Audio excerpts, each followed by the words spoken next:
Hello नमस्ते everyone welcome to the villain session.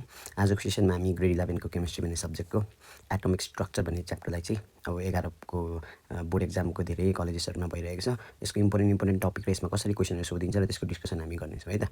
Now let's get into topic. Atomic structure भनेको हाम्रो physical केमिस्ट्रीको chapter हो यो केमिस्ट्रीको। यसबाट लङ क्वेसन आउने चान्सहरू धेरै नै हुन्छ है। यसबाट पढ्नुपर्ने कुराहरू चाहिँ सुरुमा सरर लेखिहालौँ ल। के चाहिँ पढ्नुपर्छ त? सुरुमा पर्ने चिज भनेको रदरफोर्ड स्क्याटरिङ एक्सपेरिमेन्ट भन्छ। तपाईँ Rutherford alpha particle scattering experiment है, यो छुटाउनु नै भएन, स्क्याटरिङ एक्सपेरिमेन्ट। त्यसपछि अर्को छुटाउनै नहुने भनेको बोर्स एटोमिक मोडल, यो पनि हामी पढ्छौँ यहाँ है। त्यसपछि हामी अर्को पढ्छौँ हाइड्रोजन स्पेक्ट्रम पढ्छौँ है। त्यसपछि हामी अर्को पढ्छौँ यहाँ हाइजेनबर्ग अनसर्टेनिटी। अब यो माथिको यो टपिकहरू भनेको चाहिँ यिनीहरू चाहिँ एकदमै ठुलो टपिक हो र यिनीहरू चाहिँ लङ क्वेसनमा आउने चान्स हुन्छ भने सर्ट क्वेसनमा आउनेहरू चाहिँ यसलाई मैले छुट्टै बनाएर लेखिदिएँ। हाम्रो अनसर्टेनिटी प्रिन्सिपल, हाइजेनबर्गको अनसर्टेनिटी प्रिन्सिपल हो। त्यस पछाडि आएर अरू के छ त हाम्रो अब यहाँ हाइजेनबर्गको अनसर्टेनिटी प्रिन्सिपल पनि भइहाल्यो। त्यस पछाडि हामी यसमा पढ्नुपर्ने बेसिक रुलहरू छ, प्रिन्सिपलहरू छ। जस्तै हामीले यहाँ एउटा डुअल नेचर भन्ने पनि कन्सेप्ट छ, एउटा डुअल नेचर है। त्यसपछि अर्को पनि चिज छ, त्यो भनेको चाहिँ हामीले पढ्नुपर्ने यहाँ क्वान्टम नम्बरको बारेमा पढ्नुपर्छ। त्यसपछि हामीले अर्बिट र अर्बिटलको डिफ्रेन्स बिट्विन पनि पढ्नु पऱ्यो है। त्यसपछि हामीले अर्को के पढ्नुपर्छ भन्दाखेरि सामान्य प्रिन्सिपलहरू छ, अफ बाउस प्रिन्सिपल भन्ने छ। त्यस पछाडि छ हाम्रो भनेको हन्स रुल छ है, अर्को छ पाउलीज भन्ने छ। ल यति हामीले पढ्नुपर्ने। यसमध्ये यिनीहरू भनेको चाहिँ सर्ट क्वेसनमा आउने चान्स हुन्छ है त। यो माथिको तिनवटा टपिक चाहिँ हाम्रो लङ क्वेसनको एकदमै कन्टेन्डर हो। नर्मली लङ क्वेसनमा सोध्ने गरिन्छ यिनीहरूलाई भने, तलकोहरूलाई चाहिँ हामी सर्ट क्वेसनको लागि हेर्छौँ। हामी माथिदेखि नै रदरफोर्डको टपिकबाट नै हामी सुरु गर्छौँ है त। तपाईँहरूले अब पढ्नु भएको छैन भने चाहिँ यो भिडियो सर हेर्दै जाने, त्यस पछाडि तपाईँको आफ्नो कपीमा लेख्दै जाने, प्र्याक्टिस गर्दै जाने। त्यो हुँदाखेरि कम्प्लिट भइहाल्छ। सुरु गरौँ। Topic Rutherford alpha particle scattering experiment. यसलाई सर्टकटमा भन्ने हो भने अल्फा पार्टिकल स्क्याटरिङ एक्सपेरिमेन्ट मात्र पनि भनिन्छ है। मैले यसलाई अब धेरै रदरफोर्ड भन्ने शब्द लेखिनँ मैले। सुरुमा के बुझ्नुपर्छ भन्दाखेरि रदरफोर्डले यहाँ के पत्ता लगाएको थियो भन्दाखेरि यो एक्सपेरिमेन्टबाट चाहिँ डिस्कभर्ड द न्युक्लियस है, न्युक्लियसको पत्ता लगाएको हो। अनि अर्को भनेको के पनि पत्ता लगाएको भन्दाखेरि न्युक्लियस चाहिँ इज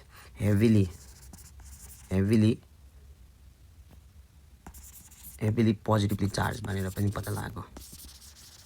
ठिक छ, मेन कुरा यही हो। अब सुरुमा यहाँ बुझ्दैछौँ के थियो त भन्दाखेरि सुरुमा हामीले यसको सेटअप हेर्नु पऱ्यो, कसरी सेटअप गरेको थियो त है। सजिलो छ, सिम्पल छ उसको एक्सपेरिमेन्ट। यहाँपट्टि लिडको केज राखेको थियो भनौँ न, कभर है। यो लिडले राखेको, पिबी भनेको लिड भइहाल्यो होइन। यहाँ चाहिँ उसले राखेको के थियो भन्दाखेरि यहाँ राखेको थियो रेडियम राखेको थियो।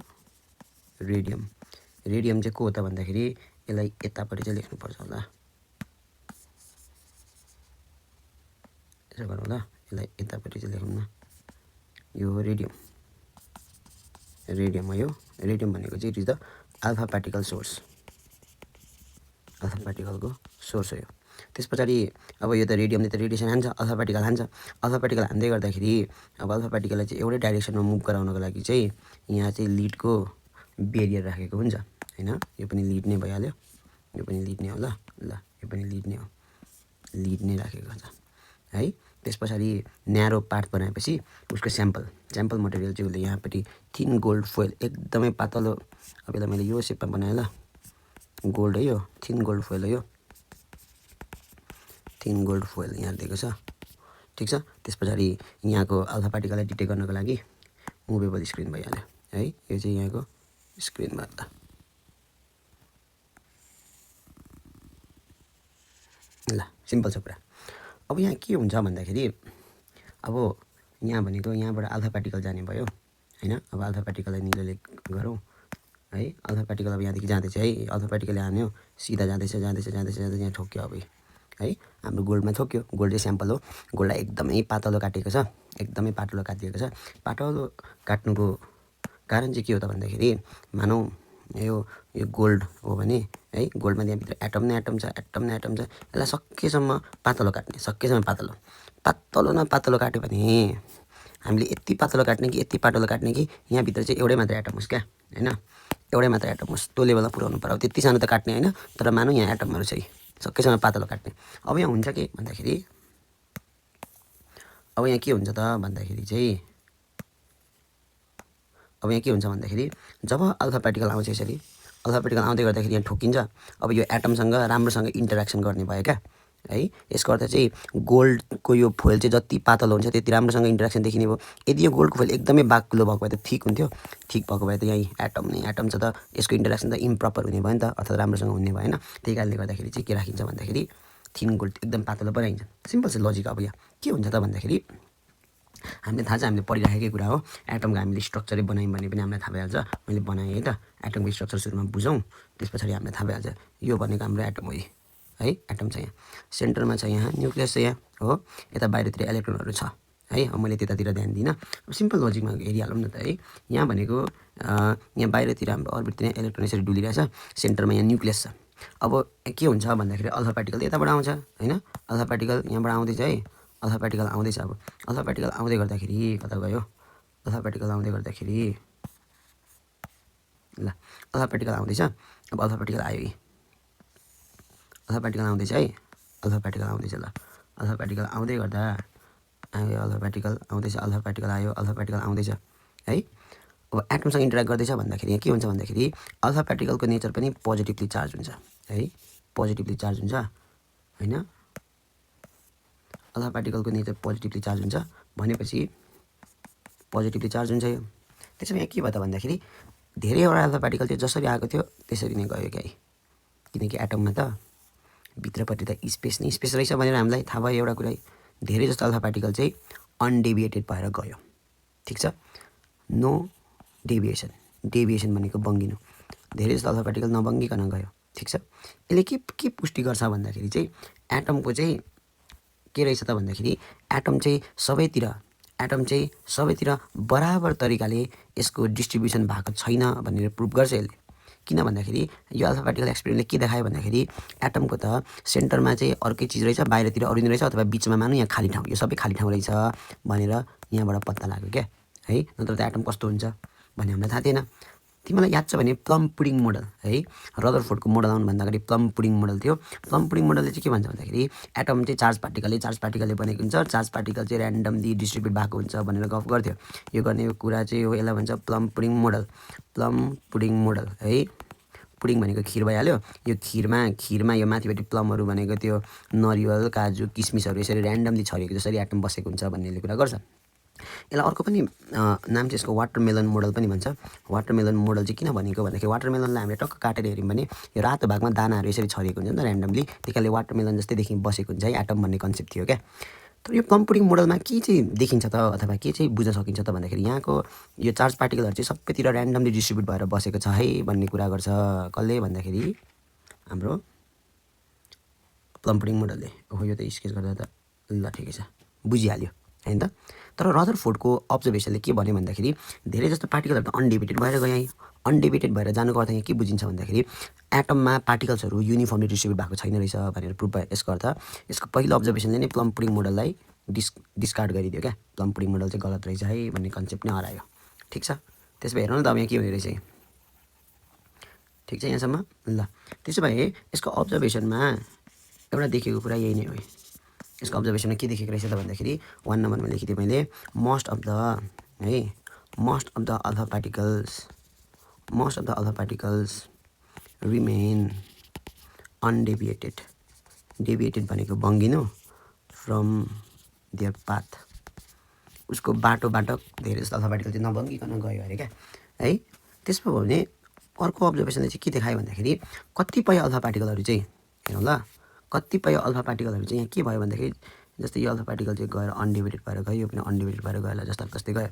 तर कतिपय अल्फा पार्टिकल चाहिँ के भयो भन्दाखेरि यसको नजिकै गयो। अब यो पनि पोजिटिभ चार्ज हो, यो पनि पोजिटिभ चार्ज नै हो हुन त न्युक्लियस, हामीलाई त अहिले त थाहा छ यो पोजिटिभ चार्ज हो भनेर, तर त्यतिखेर त थाहा थिएन यो सेन्टर चाहिँ पोजिटिभ चार्ज हो भनेर हामीलाई थाहा थिएन। त्यो हुँदै गर्दाखेरि अल्फा पार्टिकल चाहिँ यसको नजिक आएको अल्फा पार्टिकल चाहिँ अलिकति बङ्ग्यो क्या है, किनकि हामीलाई थाहा छैन होइन, पोजिटिभले पोजिटिभलाई रिपल्सन गर्छ, नेगेटिभले नेगेटिभलाई रिपल्सन गर्छ। त्यसो भए यो सेन्टरको यो वस्तुले आउँदै गरेको अल्फा पार्टिकललाई यसरी बङ्गाइदियो है। यसलाई बङ्गाउनुको अर्थ के बुझिन्छ त भन्दाखेरि चाहिँ यो हाम्रो अल्फा पार्टिकल पनि पोजिटिभ चार्ज हो, त्यसो भए सेन्टरको नजिक नजिक आएको कुनै कुनै अल्फा पार्टिकल चाहिँ बङ्गियो। यसको अर्थ यहाँ के बुझ्यो भन्दाखेरि सेन्टर पनि त पक्का पनि पोजिटिभ चार्ज होला, नत्र त त्यही कारणले त पोजिटिभलाई रिपल्सन गरौँ भनेर देखियो यहाँ है। यदि सेन्टरमा यहाँ नेगेटिभ चार्ज भएको फेरि अर्कै कहानी हुन्थ्यो नि होइन। यदि हाम्रो न्युक्लियस मानौँ, यस्तो त हुन त हुँदैन। यदि हाम्रो न्युक्लियस चाहिँ नेगेटिभली चार्ज भएको भए हाम्रो अल्फा पार्टिकल त पोजिटिभ चार्ज पोजिटिभ चार्ज भएछ, टाढाको अल्फा पार्टिकल चाहिँ यता चाहिँ आउनु पर्थ्यो, भित्रतिर यसरी डेभिएसन भयो, तर यस्तो हुँदैन है। किनकि अल्फा पार्टिकल हाम्रो पोजिटिभली चार्ज छ, पोजिटिभली चार्ज भएको कारणले गर्दाखेरि के हुने भयो त आएर यसरी बङ्गिँदै भयो क्या। भनेपछि हाम्रो दोस्रो अब्जर्भेसन चाहिँ यही नै हो होइन। के रहेछ त भन्दाखेरि few alpha particles are deviated from their path है, from their path due to the repulsion। किनकि रिपल्सन भइदियो, सिम्पल भाषामा लेखेँ है त मैले। तेस्रो नम्बरको अब्जर्भेसन भनेको चाहिँ के हो त भन्दाखेरि कुनै कुनै अल्फा पार्टिकलहरू चाहिँ के भयो भन्दाखेरि एकदमै यो सेन्टरमा यो छ है। कुनै कुनै अल्फा पार्टिकल चाहिँ यो जाँदै गरेको अल्फा पार्टिकल सिधा छ यो मानौँ होइन, जाँदै गरेको अल्फा पार्टिकल चाहिँ एकदमै यसरी बङ्ग्यो क्या, एङ्गल ग्रेटर देन 90 डिग्रीले बङ्ग्यो, यसरी बङ्ग्यो। अथवा कुनै कुनै अल्फा पार्टिकल चाहिँ जस्तो गयो एक्ज्याक्टली त्यस्तै फर्क्यो है। त्यसो भए मैले लेखिदिएँ यहाँ भेरी फ्यु यो भनेको चाहिँ 1 in a million, लाखौँ अल्फा पार्टिकल जाँदै गर्दाखेरि एउटा दुईटा अल्फा पार्टिकल चाहिँ है, very few alpha particles are deviated with angle greater than 90 degree। 90 degree भन्दा ज़्यादा एङ्गलले बङ्ग्यो or they are exactly repelled by 180 degree. 180 डिग्रीले रिपल्सन हुनु भनेको जस्तो गयो त्यस्तै फर्किदियो क्या होइन। अब यसले यहाँ के प्रुभ गर्यो त होइन, यो भनेको हाम्रो अब्जर्भेसन थियो है, यो भनेको हाम्रो अब्जर्भेसन थियो। त्यसो भए हामीले अब्जर्भेसन लेख भन्यो भने एक्जाममा यो 3टा लेख्ने पुगिहाल्छ होइन।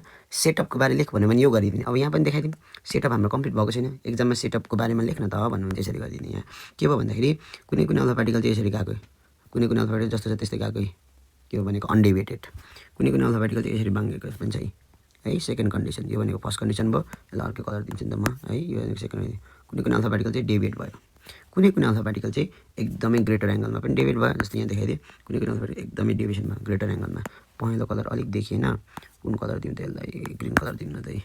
कुनै कुनै अल्फा पार्टिकल चाहिँ ग्रेटर देन 90 डिग्रीमा डेभिएसन भयो यसरी हो। र एकदम भेरी फ्यु अल्फा पार्टिकल चाहिँ जस्तो गयो, यो जाँदै गरेको अल्फा पार्टिकल जस्तो गयो त्यस्तै नै फर्कियो। यति हो, दिस इज द सेटअपको बारे लेख भन्यो भने यति लेखिदिए बनाइदिने हो। यो चाहिँ हाम्रो स्क्रिन हो है, यो लेख्न छुटेछ यहाँ। यो हाम्रो स्क्रिन हो, स्क्रिनमा चाहिँ के हुन्छ भन्दाखेरि डिबेट गरेर यहाँ आएको पार्टहरूलाई चाहिँ रेकर्ड गर्न मिल्छ क्या होइन। ठिक छ, सिम्पल छ कुरा। अब यहाँ के हुन्छ त भन्दाखेरि चाहिँ हामीले यसलाई कहाँ जाने त, अब यो त बुझिहाल्यो होला। यसको अर्थ यहाँ के बुझ्यो भने सेन्टर चाहिँ कुन पार्टमा छ त भन्दाखेरि पोजिटिभ चार्ज रहेछ भनेर हामीलाई थाहा भयो। त्यसपछि यसको कन्क्लुजन लेखौँ न त है। अब कहिलेकाहीँ चाहिँ कन्क्लुजन लेख्न त भनेर सोधिदिन्छ होइन है। भनेपछि त्यहाँबाट सोध्ने क्वेसन भनेको कहिलेकाहीँ सेटअप सोध्छ, कहिले अब्जर्भेसन सोध्छ, कहिले अब कन्क्लुजन सोध्छ। कन्क्लुजन सिम्पल छ। कन्क्लुजन के भयो त भन्दाखेरि सिन्स अब हामीले कन्क्लुजन चाहिँ कसरी लेख्नुपर्छ भने अब्जर्भेसन यस्तो भयो त्यही कारणले यस्तो भयो भनेर लेख्नु पऱ्यो। ठिक छ, कन्क्लुजन नम्बर 1मा के लेख्नु पऱ्यो भन्दाखेरि द होइन मोस्ट अफ द, यो पनि भएन ल, अलिक सजिलो भाषामा लेखिदिन्छु।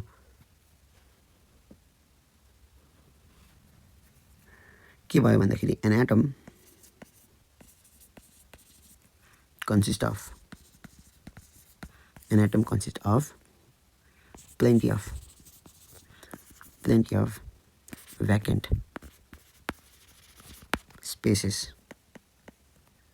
inside it। यहाँबाट अर्को यसरी यो भनेको चाहिँ एटमको चाहिँ भित्रपट्टि धेरै खाली ठाउँहरू रहेछ। अथवा यसलाई अर्को तरिकाले पनि लेख्न सकिन्छ हैन। यो चाहिँ कसले कसले कहाँदेखि अब्जर्भेसन आयो त भन्दाखेरि बिकज अफ द यो 1 नम्बरको 1मै लेखिरहेको छु है मैले।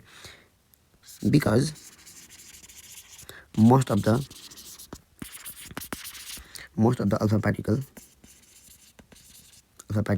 are undeviated ठिक छ, यही त हो कुरा। त्यसो भए 2 नम्बरमा जाउँ। 2 नम्बरमा यहाँ के भयो त भन्दाखेरि कुनै कुनै अल्फा पार्टिकलहरू चाहिँ के भयो भन्दाखेरि थोरै एङ्गलले डेभिएट भयो हैन। डेभिएट भएपछि यहाँ अब के भयो त भन्दाखेरि चाहिँ सेन्टरको चिज पनि पक्का पनि नेगेटिभली चार्ज छ होला भनेर हामीलाई यसले के गर्यो त प्रुफ गरिदियो। त्यसमा लेखौँ न त हैन। The centre of the atom is positively charge भन्ने हामीलाई थाहा भयो। पोजिटिभली चार्ज बिकज यसलाई पनि जस्टिफाई गरिहालौँ। Because few alpha particles deviated with angle less than 90 degree। 90 degree भन्दा कममा चाहिँ कुनै कुनै अल्फा पार्टिकल डेभिएट भयो। यो 2 नम्बरमा नै छ है। त्यसै भए 3rd नम्बर पनि लेखिहालौँ। के लेख्ने त भन्दाखेरि अब अल्फा पार्टिकल भनेको एकदमै हेभिली पोजिटिभली चार्ज हो है। अल्फा पार्टिकल एकदमै पोजिटिभली चार्ज हो, अल्फा पार्टिकल भइहाल्यो हैन। कुनै कुनै एकदमै 3rd नम्बरको कुरा गर्दैछु है। 3rd नम्बरकोले के भन्नु भन्दाखेरि कुनै कुनै अल्फा पार्टिकलहरू चाहिँ के भएको थियो भन्दाखेरि जस्तो गयो त्यस्तै फर्कियो, वा जस्तो गयो ग्रेटर देन 90 डिग्रीमा डेभिएसन भएको थियो है। ग्रेटर देन 90 डिग्रीमा बाङ्गिएको थियो यिनीहरू। यसको अर्थ यहाँ के बुझिन्छ भन्दाखेरि यति धेरै पावरफुल स्ट्रङ पोजिटिभली चार्ज पार्टिकललाई, एकदमै पावरफुल पोजिटिभली चार्ज पार्टिकललाई जस्तो एङ्गलमा गयो त्यस्तै एङ्गलमा फर्काउन सक्नु गर्दा के बुझ्ने भन्दाखेरि यहाँ भएको सेन्टरमा भएको न्युक्लियसमा पनि एकदमै धेरै powerful heavily charge positively charge रहेछ भनेर बुझियो नि त है। यसले के भन्छ त भन्दाखेरि एटमको सेन्टरमा चाहिँ यस्तो चिज छ जुन चाहिँ एकदमै पावरफुल्ली हेभिली पोजिटिभली चार्ज छ है भनेर जस्टिफाई गर्छ क्या है। त्यो चाहिँ हाम्रो कसले दिने भयो त 3rd नम्बरको कसले दिने भयो त हाम्रो अब्जर्भेसनले दिने भयो। त्यसो भए यसको बारेमा लेखिहालौँ न त के भन्ने त यसले कुरा भन्दाखेरि चाहिँ the central part of the atom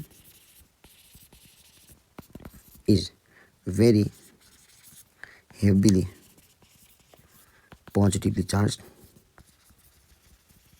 and it is constricted भनेको कुम्चिएको है। constricted in a very small space भनौँ न, एकदमै सानो ठाउँमा खाँदिएर बसेको हुन्छ। because very few alpha particles are deviated with angle greater than 90 degree or 180 degree। ठिक छ, ए सिम्पल छ कुरा है। यहाँबाट हामीले आज के पढ्यो त भन्दाखेरि अल्फा पार्टिकलको रदरफोर्डको अल्फा पार्टिकलको स्क्याटरिङ एक्सपेरिमेन्ट हेरौँ। हामीलाई यसबाट सोध्न सक्ने क्वेसन भनेको यही हो है। भनेपछि हामीलाई सेटअप सोध्न सक्छ, सेटअपको बारे लेख भन्न सक्छ यो है, यसको बारे सोध्न सक्छ। त्यस पछाडि आएर अर्को सोध्न सक्ने भनेको यही अब्जर्भेसन, यो अलिक हाइट भएछ है। अब्जर्भेसनको बारे सोध्न सक्छ यो, अब्जर्भेसनको बारे सोध्न सक्छ। एउटा भनेको सेटअपको बारेमा सोध्न सक्छ, अर्को भनेको हाम्रो के सोध्न सक्छ त कन्क्लुजनको बारे सोध्न सक्छ। ठिक छ, अझै एउटा चिज पनि सोध्न सक्छ। के चिज सोध्न सक्छ त भन्दाखेरि चाहिँ ड्रब्याक्स। सिम्पल छ ल, यो पनि हेरिहालौँ। यति पढेपछि हाम्रो रदरफोर्डको पार्टै सकिन्छ। त्यसो भए ड्रब्याक्स हेरिहालौँ न त है। Drawbacks of alpha particle scattering experiment. ल सिम्पल छ, हेरिहालौँ, बुझिहालिन्छ। अब यहाँ के हुन्छ त कुरो कहानी भन्दाखेरि चाहिँ सेन्ट्रलमा चाहिँ हामीलाई के थाहा भयो भन्दाखेरि एटमको सेन्ट्रलमा चाहिँ हेभिली पोजिटिभ चार्ज न्युक्लियस रहेछ भनेर थाहा भयो होइन। अनि बाहिरपट्टि चाहिँ इलेक्ट्रोन छ भनेर थाहा भयो हो। त्यसो भए हामीले पढिरहेको, हामीले आजसम्म यसो हेरिरहेको, अब्जर्भ गरिरहेको एटमको हामीले यसो फोटो बनायौँ भने एउटा फोटो बनाइहालौँ है। एउटा फोटो बनाएर हेरिहालौँ। यस्तो भयो, सेन्टरमा यसको न्युक्लियस भइहाल्यो हैन। अनि बाहिरपट्टिलाई बनाइदिइहालौँ। यहाँ सेन्टरमा पोजिटिभली चार्ज छ भनेपछि बाहिरपट्टि चाहिँ इलेक्ट्रोनहरू छ जुनको चार्ज चाहिँ नेगेटिभली छ भन्ने अर्थ दियो हैन। अब यहाँ के हुन्छ त भन्दाखेरि इलेक्ट्रोन त नेगेटिभली चार्ज छ अनि इलेक्ट्रोन चाहिँ कन्टिन्युअसली रिभल्भ गरिरहेछ हैन अराउन्ड द न्युक्लियस भनेर भन्छ हैन। हामीले पढेको कुरा त्यही हो, इलेक्ट्रोन त डुलिरहेछ। अब इलेक्ट्रोन डुल्दै गर्दाखेरि चाहिँ हाम्रो यहाँ एकजना क्लार्क म्याक्सवेल है मैले लेखिहालेँ अथवा म्याक्सवेलको इलेक्ट्रोम्याग्नेटिक थ्योरी छ एउटा। यस्तो धेरै लेख्नु चाहिँ परेन ल, सुरुमा बुझौँ यसको कहानी कहाँदेखि आयो। म्याक्सवेलको इलेक्ट्रोम्याग्नेटिक थ्योरीले चाहिँ के भन्छ त भन्दाखेरि चाहिँ कुनै पनि चार्ज पार्टिकल चाहिँ है कन्टिन्युअस मोसनमा छ भने वा कुनै फोर्सको इन्फ्लुएन्समा छ भने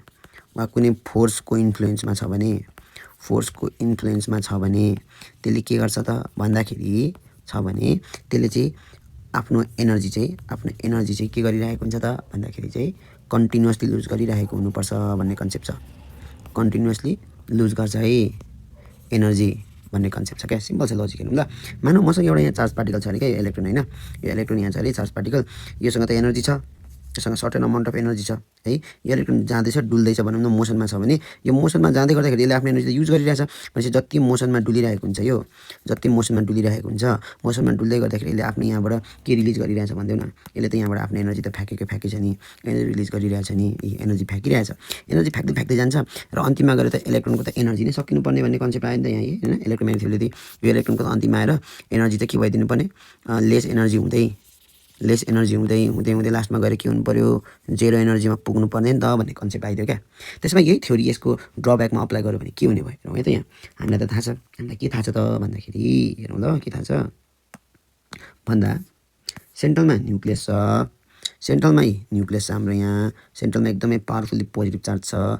अब यहाँबाट इलेक्ट्रोन आउँदैछ हेर्नु ल, इलेक्ट्रोन डुल्दैछ है, मैले इलेक्ट्रोनलाई यो रातो कलरले देखाएँ है, यो इलेक्ट्रोन होला है, इलेक्ट्रोन यहाँ डुल्दैछ अरे, इलेक्ट्रोन डुल्दैछ यो, यसलाई त न्युक्लियस तानिरहेछ, घुम्दै गर्दाखेरि के हुन्छ भन त ल, यही कुरा अहिले भर्खर हेरेको कुरा, यसले के भन्छ मोसनमा भएको बेला त्यसले त आफ्नो एनर्जी त के गर्नु पर्यो भन न, लुज गर्दै, यो मान यो हरियोले एनर्जी लुज गर्यो, यसले एनर्जी लस गर्दैछ भनेपछि एनर्जी लस गरेछ भनेपछि यसले त यो त कसको न्युक्लियसले त्यसलाई झन् नजिक तान्छ, एनर्जी लस गर्दैछ है, एनर्जी लसको यो मैले एरो देखाएँ, एनर्जी लस गर्दैछ, अझै न्युक्लियसको नजिक गयो, अझै एनर्जी लस गर्दैछ, एनर्जी लस गर्दैछ, लस गर्दै जाँदा एनर्जी लस गर्यो, त्यहाँ त लास्टमा यो कहाँ छिर्नु पर्ने, न्युक्लियसमै एट्याच हुनुपर्ने हो नि। यहाँ के भयो भन्दाखेरि सेन्टरमा हाम्रो न्युक्लियस छ यहाँ हैन, अनि बाहिरपट्टिबाट इलेक्ट्रोन आइरहेछ, इलेक्ट्रोनले कन्टिन्युअसली एनर्जी लुज गरिरहेछ, अनि यो त अल्टिमेटली इलेक्ट्रोन त कहाँ झर्नु पर्यो त अथवा कोसँग टाँसिनु पर्यो त भन्दाखेरि इलेक्ट्रोन सुड फल है इन्टु द न्युक्लियसमा त झर्नु पर्ने हो हैन। तर यस्तो हुन्छ त हुँदैन नि। यदि यस्तो भयो भने त फेरि एटम भन्ने चिजको एक्जिस्टेन्स नै रहँदैन। एटमको एक्जिस्टेन्स कसरी एक्सप्लेन गर्ने त, अथवा एटमको स्टेबिलिटी भन्ने कुरालाई कसरी एक्सप्लेन गर्ने त केही पनि गर्नु मिलेन। त्यही कारणले गर्दाखेरि म्याक्सवेलको यो थ्योरी त फेरि करेक्ट हो। सुन है मेरो कुरा, म्याक्सवेलले दिएको यो electromagnetic theory is very very correct. यो थ्योरी करेक्ट छ है, यो थ्योरी करेक्ट छ। त्यसमा यो थ्योरी त यहाँ एप्लाई हुनु पर्यो। किन एप्लाई हुनु पर्यो त भन्दाखेरि हाम्रो इलेक्ट्रोन त फेरि नेगेटिभली चार्ज पार्टिकल पनि हो, अनि यो त मोसनमा पनि छ भनेपछि यसको म्याक्सवेलको थ्योरी त्यहाँ एप्लाई गर्नु पर्यो। एप्लाई गर्ने हो भने फेरि यहाँ के भयो भन्दाखेरि इलेक्ट्रोन त मोसनमा छ, एनर्जी लुज पनि गरिरहेछ, अझै एनर्जी लुज गऱ्यो, न्युक्लियसले तान्दै लास्टमा त यहीँ छिर्नुपर्ने भन्ने खालको कन्सेप्ट आइदियो। यदि यस्तो भयो भने हरेक एटम त के हुने भयो त भन त, हरेक जतिसुकै इलेक्ट्रोन होस्, इलेक्ट्रोन घुम्दै यहाँ आएर छिर्ने भयो। जतिसुकै इलेक्ट्रोन होस् हैन, इलेक्ट्रोन घुम्दै यहीँ आउनुपर्ने भयो। यस्तो भन्दा एटम नै एक्जिस्ट नहुनुपर्ने हो। एटमको स्टेबिलिटी खोइ, एटमको एक्जिस्टेन्स खोइ त, यो सबै कुराहरूको दुविधा आइदियो। कसको कारणले भन्दाखेरि म्याक्सवेलको थ्योरीको कारणले गर्दाखेरि। त्यही कारणले गर्दाखेरि अब यो चाहिँ यसको विषयमा चाहिँ रदरफोर्डले कुरा गर्छ कि गर्दैन त, गर्दैन क्या। यसको अर्थ चाहिँ रदरफोर्डले चाहिँ यो म्याक्सवेलको इलेक्ट्रोम्याग्नेटिक थ्योरीलाई उसको थ्योरीमा अप्लाई गरेर हेर्दै गर्दाखेरि त बिग्रियो रदरफोर्डको मोडल त। तर रदरफोर्डले यसलाई एक्सप्लेन गर्न सक्दैन, र यो एक्सप्लेन गर्न नसक्नु, रदरफोर्डले दिएको एटमको मोडल चाहिँ कसरी स्टेबल हुन्छ त, कसरी एक्जिस्ट गर्न सक्छ त भनेर आफूलाई थ्योरीको जस्टिफिकेसन गर्न नसक्नु नै रदरफोर्डको सबैभन्दा ठुलो ड्रब्याक हो है। यसलाई सिम्पल तरिकाले लेखौँ न त, त्यसमा लेखिहालौँ है। मैले लेखेँ ल, यसलाई कसरी लेख्ने त एक्जाममा भन्दाखेरि as per electromagnetic theory, as per electromagnetic theory कमा है any charge particle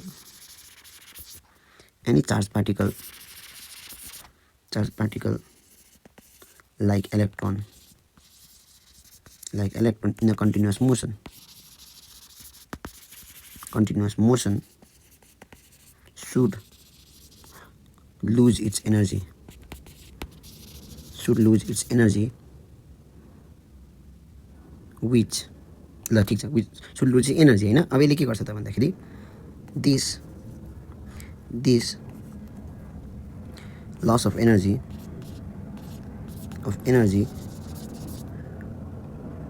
brings the electron closer to the nucleus and ultimately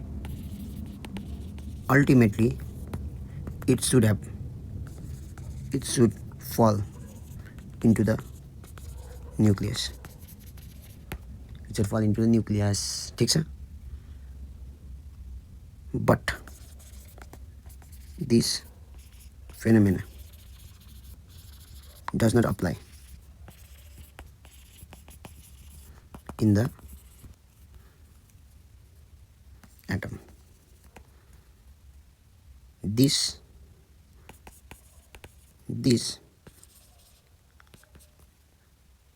results and effects cannot be explained by Rutherford's model है रदरफोर्डको मोडलले यो थ्योरीको यो कन्ट्राडिक्सनको बारे यो ड्रब्याकको बारे चाहिँ गफ गर्न सक्दैन र यही नै यसको सबैभन्दा ठुलो ड्रब्याक हो है एक्जाममा हामीले यसरी नै बनाइदियो यही बनाउँदा हुन्छ यो नै है सिम्पल तरिकाले बनाइदिने क्या सेन्टरमा यसरी न्युक्लियस भइहाल्यो यहाँ एउटा बाहिरपट्टि इलेक्ट्रोन छ इलेक्ट्रोन डुल्दैछ मोसनमा चाहिँ एनर्जी लुज गर्दैछ एनर्जी लुज गर्दैछ यसले मोसनमा हुँदै अल्टिमेटली यसरी गएको देखाइदिने क्या ठिक छ अनि यहाँ देखाइदिने स्पाइरल भनेको घुमेको spiral path of electron ultimately falling into the न्युक्लियसमा अल्टिमेटली झरेको देखाएको क्या यसरी है यही त this is the Rutherford atomic model ल अब यसलाई रदरफोर्डको एटमिक मोडललाई हामीले सिम्पल यो केमिस्ट्रीमा जाने केमिस्ट्रीमा गएपछि यहाँ छ हाम्रो रदरफोर्डको एटमिक मोडल रदरफोर्ड स्क्याटरिङ एक्सपेरिमेन्ट यो एरिया हालौँ न त ल यहाँबाट हामीलाई लाइभ सिमुलेसन हुन्छ यहाँ गएर यसरी प्ले गरिदिने यही रदरफोर्डको मोडलमा जाउँ है त सिम्पल छ यहाँ हेरिहाल्नु है यो भनेको हाम्रो गोल्ड फोइल भइहाल्यो देखिँदैन रहेछ यहाँ ल हेरौँ है त यहाँ अब यो भनेको यहाँ यो गोलो पार्ट भनेको बिचको भनेको हाम्रो गोल्ड फोइल भइहाल्यो यहाँ देखिहाल्छ तिमीले मैले यहाँबाट अल्फाबेटिकल हान्ने बित्तिकै अल्फाबेटिकल हाने है अल्फाबेटिकल जाँदैछ यो सेन्टरको यो पहिलो पार्ट भनेको चाहिँ हाम्रो न्युक्लियस हो है सेन्टरको पहिलो पार्ट चाहिँ न्युक्लियस हो अनि हाम्रो एटम भइहाल्यो यो भनेपछि के भयो भन्दाखेरि ठ्याक्कै हेर नै अल्फाबेटिकल जाँदैछ कुनै अल्फाबेटिकल चाहिँ ठोकेर बङ्गिँदैछ धेरै जस्तो अल्फाबेटिकल जस्ताको तस्तै जाँदैछ कुनै अल्फाबेटिकल फर्किँदैछ पनि होइन यसलाई मैले ठ्याक्कै ट्रेस हेऱ्यो भने यसको पुच्छर पनि देखिन्छ ल ठ्याक्क हुन्छ र हाम्रो यो अर्को हाम्रो के अरे सेन्टरको न्युक्लियस पनि पोजिटिभ चार्ज हुन्छ होइन त्यही कारणले ठ्याक्कै देखिन्छ ठिक छ यो एनर्जी बढाइदिउँ त देखिहाल्छ तिमीहरूले हो अल्फाबेटिकल अलिक तगडा तरिकाले हान्यो भने चाहिँ डेभिएसन पनि कम भइरहेछ होइन अल्फाबेटिकलको मैले एनर्जी एकदमै घटाइदिएँ भने हेर है देख्छौ तिमीले अझै धेरै बङ्गाइदियो क्या किनकि यसको एनर्जी थोरै छ भन्नुको अर्थ चाहिँ यसको भेलोसिटी कम भएपछि यसलाई न्युक्लियसले देखाउने इफेक्ट पनि धेरै भयो हेर त्यही बङ्गेको ठ्याक्क भिजुअलाइज हुन्छ है त